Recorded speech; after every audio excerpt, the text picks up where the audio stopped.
Labor and the expression of worth is coming to the eastern high plains. Well, thank you, God, for cruise control.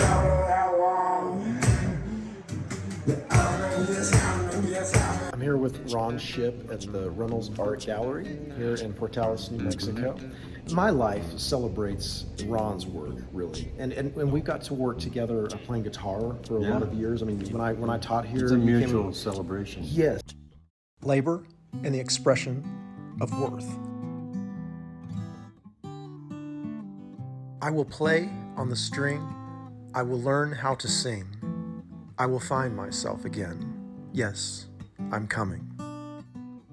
The most stable of selves that I ever knew had a knack for embracing instability.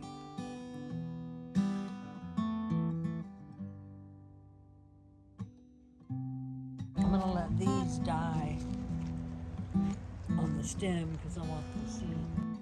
Perennial wisdom. There is a wisdom that reveals itself through time and across diverse cultures and stories. There is a wisdom in the fungi that, even before photosynthesis, turn the rocks into soil. There is a wisdom in the green leaves that spins light into sugar. These perennial wisdoms are not separate from the human story. A seed goes into the ground. There is a great devotion that I see in the generation that arose from mine. When I get to spend time with these people, I am filled with great hope. I hear the perennial wisdom coming from the sons and the daughters. We study, we practice, we devote ourselves to that which we know to have value. Sometimes, to enter into communities, we have to go through initiation ceremonies. My oldest daughter has been studying for a very long time so that she could learn under music healers. The illusion of time is very strong in this world. It is one that we seem to have to work with. Some say we must do the shadow work. We must somehow make peace with this binary realm, with this world of offs and ons, ones and zeros, rights and wrongs. We're pretty sure that quantum AI is not going to save us. Who knows what it may bring, however. Matter, matriarchy, Matrix, Mother Mary. We are born into this matrix, this universe of fluctuations and instability. Musical tones are composed of a consistently varying wave. Waves are simple and consistent binary patterns. Consistent fluctuation produces what, to humans, sounds like a steady tone. Layered tones produce harmony. Harmony, relationships between varying frequencies occupying the same time-space. The most stable of selves that I ever knew had a knack for embracing instability, labor, and the expression of worth.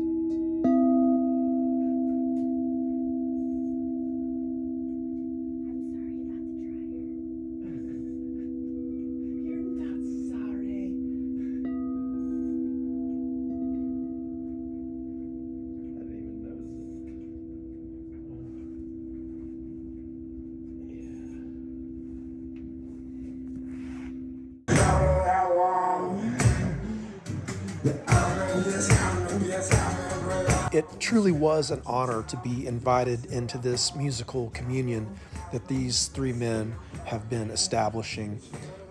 Just a lot of sensitivity between them. They have their stuff together. It was really a great time to bring my mandolin and my fiddle in to just kind of create with these guys. Also, I want to thank once again Enchantment Vineyards, and especially the hospitality that we received from James Michael Itzinga that day. Same hand years later. And this is called Fabric of Time. Yeah. Anyone who remembers the old Reynolds Gallery would maybe realize that it's roughly in the same location as it was before, but they've changed it totally in an architectural sense. The big high ceilings, good lighting, nice display space. But aside from that, what excites me about this particular show is that I think it's the first one that they've invited the communities, the local communities, to involve themselves in, which I've long felt like that there was too much of separation between the university and the community. And I really like to see this trend. Yeah, I mean, universities should be that way. They should be open. Right, expanding the consciousness of community.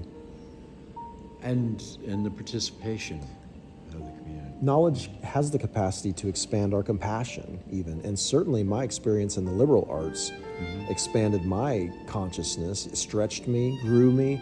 So I love to see your stuff here. It does. It expands consciousness. But if we separate, like those of us that were instructors or whatever, if we separate us from the community, then people, a lot of people tend to see us as snobs, art snobs, and that's not at all what any instructor that I know of wants.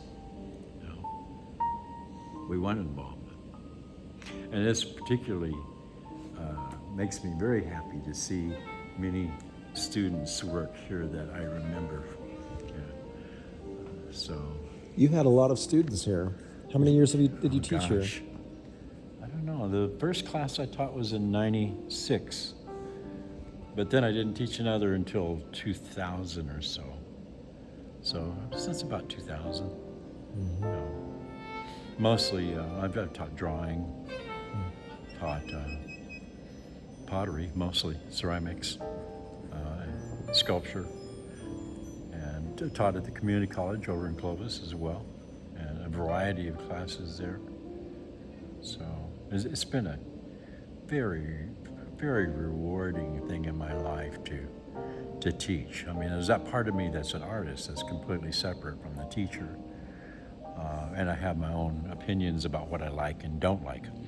But as a teacher, I try not to stamp people with my style or my feelings about what I like, but rather to help them hopefully find that part of themselves that plays.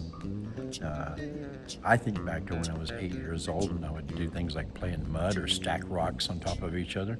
It's the same thing, but so many of us, by the time we hit 10 years old, we put that behind us, and then we become too self-conscious. We think, I'm not an artist. I can't do that. But that's wrong. And that's where you have to start, is back to that child,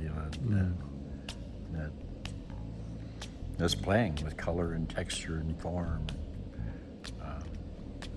Would that be your encouragement for beginning artists or people who are interested in art? What about someone who is trying to come into an art later in life? Same thing. I mean, be fearless. Just jump in. And Fearlessness. Now, you also have to have a certain amount of tough skin, because there will be people who will criticize you.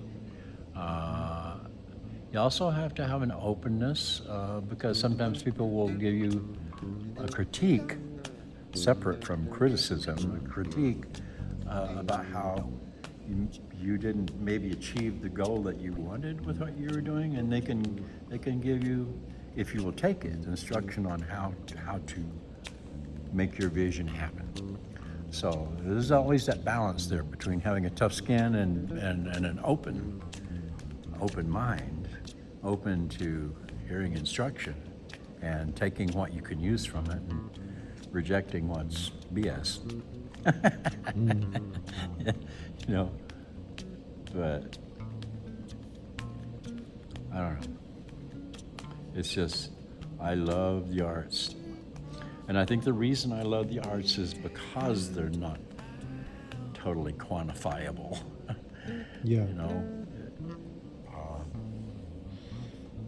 we talked about in literature how we're trying to talk about, we try to describe things that can't be described in words, or music, describing emotions that we almost have no words for. And whether that's really profound stuff or whether it's funny or whatever, you know.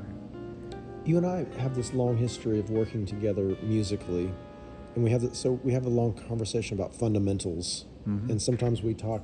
You'll share with me about what it's like to learn the fundamentals of painting, and then sometimes I share with you fundamentals of music. That's kind of where we kind of began there. I'm a primitive. In terms of music, I am a primitive. Sometimes it really is disastrous, and sometimes it works. How does your music inform your art, and vice versa? Can you comment on that? Oh wow, I don't know. I mean, my art does visually say a lot of what I hear in music. You know, the emotions, the colors, the movements. You know, if it's peaceful and serene, or if it's exciting, and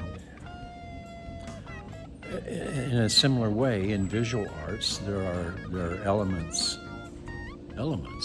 like color, line, texture, etc.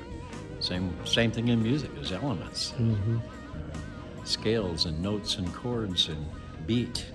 There's structure to put it. Sometimes there's no structure. The big empty. Yeah, because it's normally. I do have some stuff going on here in the foreground, but usually I would have more things going on, like a tree or something, you know, points of interest, things like that, to give it some more interest. But this is just looking out at a big empty field and an empty sky, and somehow to try to make that capture the feeling that gave me was a real challenge. But now this grass down here, this tall green stuff, I forget what they call that, but it's not a desirable one. Whatever it is, I know cows, if they eat it, it cuts their mouth. So farmers usually try to pull it out. It only grows where that's probably where our septic tank was. Labor and the expression of worth. Fling me across the fabric of time and the seas of space. Make me nothing, and from nothing, everything. Rumi. And that kind of relates back to that painting on the other side that we were talking about, that big empty. Tell me about that. Make me nothing. Make me nothing. Yeah. Fling me across the fabric of time and the seas of space. Make me nothing, and from nothing, everything.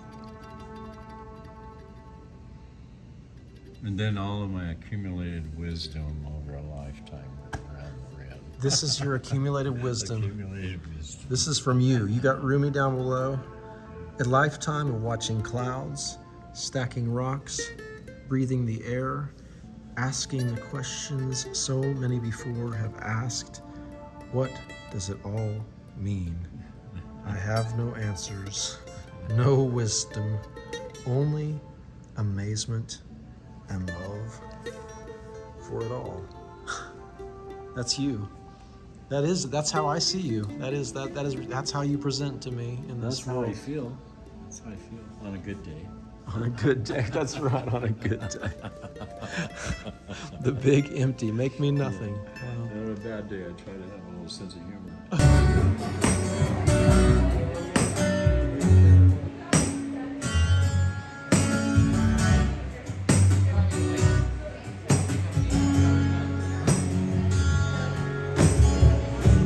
different time zone, but what do I know? Spending nights hitchhiking where would I go?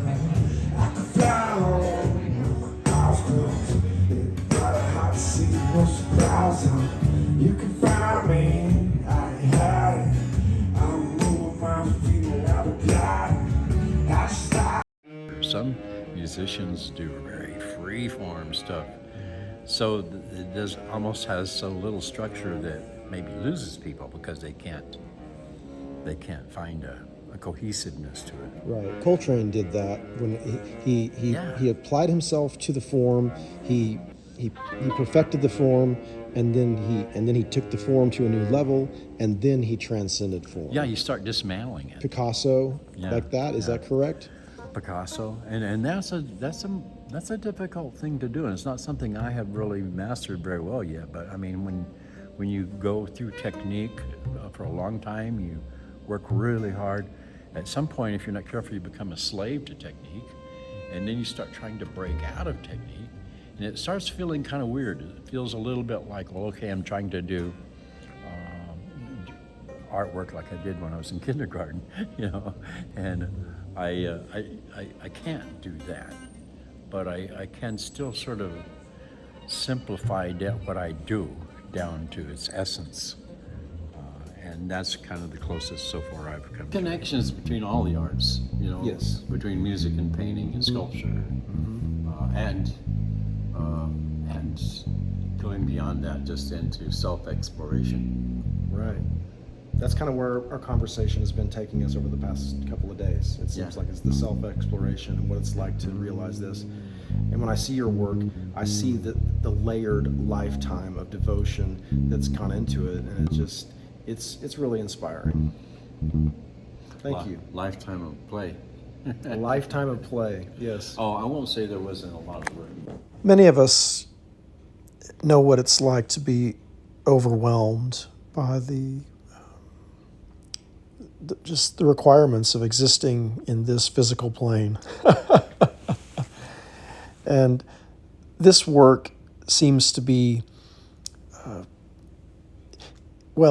it's becoming more pointed and more specific, more and more of the vision that I've had of the educational material that I believe that you deserve. I see an evolution in my filmmaking. I see an evolution in my capacity to relate to others as someone who is documenting and also participating. There are just nuanced social skill sets that have to be added to, have to be developed, along the lines of being in a timeline. It seems like we're, spiral dynamics. It feels like we are evolving our consciousness, although the deepest teachings say that there is no evolution at all. And this is what we are all realizing, is the non-existence of this binary universe that we seem to be embedded so deeply in. I know you are having your own awakening experience. Several years ago, when I posted this video called Me and Mr. Rogers, it was my intent to come to a place where I'm producing the material for you that I'm now offering. So I thank you for your support. I thank you for your prayers. I thank you for your encouragement. I see the light in you, and I remain ever grateful and always willing to turn my heart toward that one love. And I welcome all the encouragement and all the prayers that we may continue this great work together. Thank you so much. Travelin' Trav is a singer, songwriter, poet, essayist, metaphysical therapist, teacher, healer, father, and an advocate for the homeless and neurodivergent. He is an encourager, a deeply flawed human being, and a somewhat reluctant, yet grateful, follower of the one that we have called Jesus. Trav's working practice is now an integration of his diverse career experiences, which includes time in the military, police, academia, and physical therapy. His personal journey to overcome genetically inherited trauma makes him an expert on mental health issues and trauma recovery. Humanity is making the leap into the non-dual. We are moving beyond the binary into a more fluid state. This is evident in our most recent explorations of gender identification. In the depths of Christ, there is no male or female. Travel and Trav is developing educational materials which encourage the alignment of our rational and mystical senses. These educational tools will help us to manage this species-wide transition in our consciousness. Together, we are developing a new language to describe this caramelized, dystopian world in which we live. Because we are stumbling toward our next evolutionary threshold, we must learn to both sing the blues and transcend the oppression that inspired the blues in the first place. We rise above our tendency to manifest as either the oppressed or the oppressors. Labor and the Expression of Worth is Trav's compassionate philosophical container which creates the necessary inner space to hold multiple perspectives simultaneously. Labor and the Expression of Worth is a context in which we may align our work with one another around our deepest common values. We must educate, strengthen, and encourage one another. Strengthening a tribe member deepens a tribe. Deep tribes can feed the world. It is essential that the consciousness level of our species is deepened. We need a new perspective from which to solve the diverse and many problems that humanity has created for itself. In order to raise our consciousness, we must encourage deep communication between the generations. Trav is reaching out to the generations who came before him and after him. Thank you for supporting Travel and Trav by contributing monthly through Patreon. Every little bit helps. May we discover our deepest common values together and align our efforts appropriately. The future of our species depends on it. Strengthening a tribe member deepens a tribe. Depth tribes feed the world. Sincerely, Travis Irwin.